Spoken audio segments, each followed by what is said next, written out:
Alô, meu Brasil. E o Cerezão, hein? Fã Clube DJ Newton, volume 2. E a Cristal do Leriado. E a Dona Encrenquem. Nem toda menina foi ser bailarina. Representando a sexta parte baiana, hein? Aí ela diz assim: esse é um sonho e acelera o coração. Não quero ser apenas cristal, eu também quero botar pressão. Abraço ao agrupamento ali, Clube das Lulus. O balanço da vida, Jesus, meu equilíbrio. E a tal da Bruna, renovada, hein? Morango do Nordeste, eu QRA.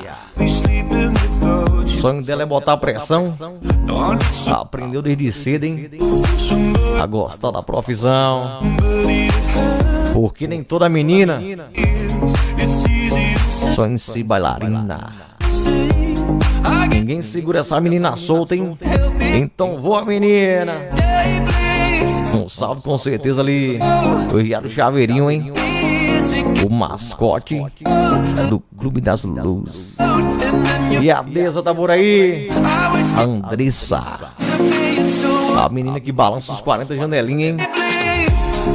Representante ali da Suíça Baiana, Vitória da Conquista Bahia, vai ser na City. Aquela que diz ali: aqui com certeza eu faço é por mídia. Boa eu faço em casa, hein? Copiou. Integrante no grupo das Lulus. As que não para de falar, hein? Um abraço aos Cristaloide, ao Murilo, e a Cid Grilo, e ao Pietro, o Malvadinho. Cristal do Leriado, a tal da Bruna renovada, hein? E a Lisa positiva. Por trás de um grande homem sempre existe com certeza uma grande mulher. Tem a Cristal do Leriado. Eu acho que não existiu poeta não, viu? Então, Cristal, eu só te agradeço e reconheço.